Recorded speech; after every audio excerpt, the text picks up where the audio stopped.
How does nostalgia connect into this? Like this desire and pleasure associated with going back.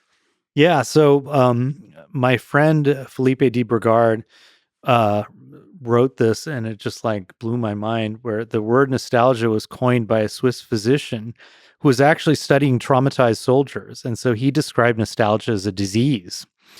And the idea was it was bringing these people extraordinary unhappiness because they're remembering how things used to be.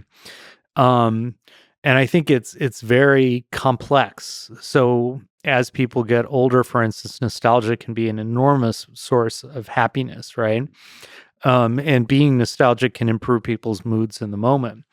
But it just depends on what they do with it, because what you can sometimes see is nostalgia has the opposite effect of thinking those were the good old days and those days are over, right? It's like America used to be so great and now it sucks. Or, my life used to be so great when I was a kid and now it's not, right? And you're selectively remembering the things that, I mean, we don't realize how selective our remembering self is. And so, I lived through the 70s. It sucked.